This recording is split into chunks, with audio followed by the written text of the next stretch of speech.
के मास न्यूज हर समय आपके साथ। मैं हूं ज्ञानेंद्र कुमार मौर्य। हमारे लेटेस्ट न्यूज को देखने के लिए डाउनलोड करें के मास न्यूज ऐप या टाइप करें www.kmasnews.com।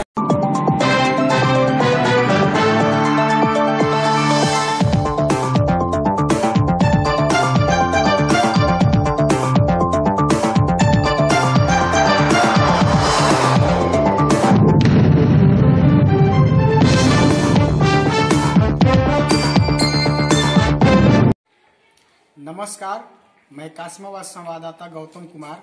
इस समय हम गाजीपुर जिला के तहसील कासिमाबाद के प्राथमिक विद्यालय बदरपुर चांद के प्रांगण में हम आज उपस्थित हैं। क्या है सर? प्रेमचंद सिंह चौहान जी। तो आप इस स्कूल में किस पद पर कार्यरत हैं? यहाँ पे सहायक अध्यापक। धन्यवाद। ऐसा करना चाहते हैं कि 26 जनवरी सन 1950 के दिन हमारे देश में संविधान लागू हुआ और यह जो भारत का संविधान है डॉक्टर B.R. अम्बेडकर के द्वारा दिया गया, बहुत ही खूबसूरत, जो कि विश्व के सबसे बड़े लिखित संविधान है, जिसको हर एक मनुष्य का जिसमें अधिकार छुपा हुआ है। तो हम सर से जानना चाहेंगे कि आज की जो पीढ़ी है, आज के जो लोग हैं, संविधान के एक पन्ने तक को नहीं जानते हैं कि संविधान के प्रथम पेज में क्या लिखा हुआ है। और हम चाहेंगे सर के माध्यम से हम चाहेंगे कि हमारे बच्चों, देशवासियों को आप जागरूक करें और किस प्रकार से आप चाहते हैं कि हमारे देश के लोग संविधान को समझें, संविधान को पढ़ें और अपने हक और अधिकार को लेने पाएं। बहुत बहुत धन्यवाद गौतम जी, बड़ा अच्छा प्रश्न आपने किया जी। ये प्राथमिक विद्यालय है, यहाँ 1 से 5वीं तक यानी 6 वर्ष से लगभग 14 वर्ष तक के बच्चे पढ़ते हैं जी। तो जो संविधान की जानने का जहां तक आपने सवाल रखा है जी, मैं अपने बच्चों को मीटिंग के द्वारा सभा करके, या अभी तो क्लास नहीं चल रहे हैं क्योंकि कोरोना का समय दौर चल रहा है जी। लेकिन हम लोग अपने पूर्व में बच्चों को संविधान की प्रस्तावना जो प्रथम है उसको हम लोग बताते हैं, समझा के छोटे स्तर पर कि बच्चे आपका कर्तव्य क्या है, अधिकार क्या है। बच्चों का भी अधिकार है खेलने का, पढ़ने का, तो मौलिक अधिकार है।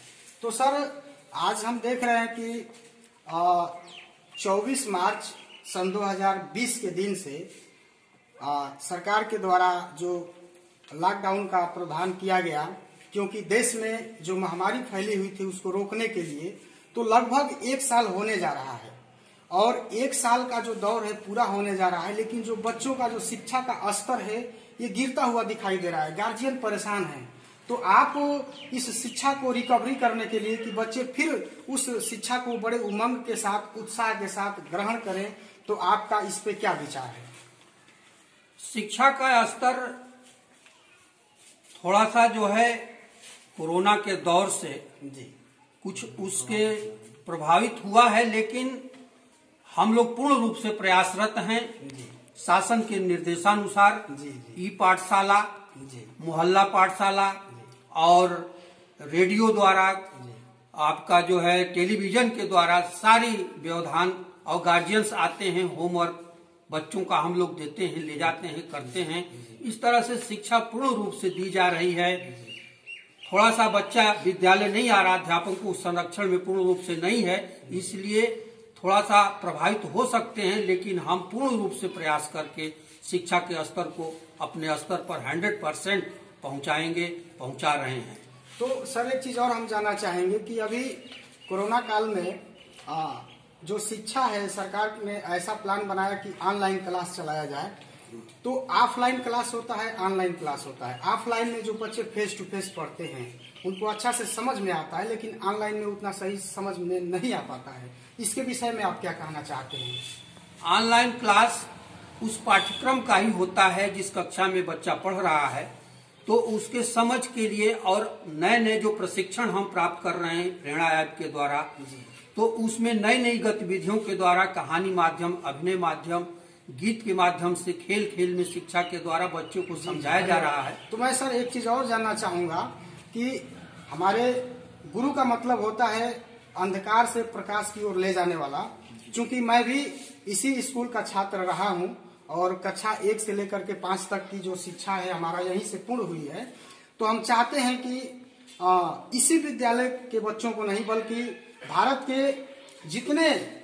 देश में जितने विद्यालय हैं तो उन बच्चों के लिए शिक्षा के ऊपर आप 2 पंक्तियां सुनाएं या 2 शब्द अगर आप अपने माध्यम से कहना चाहते हैं तो हम आपसे गुजारिश करेंगे कि आप बताएं। देखिए, शिक्षा का महत्व तो जग जाहिर है। शिक्षा के बिना कुछ भी नहीं है। शिक्षा अगर नहीं है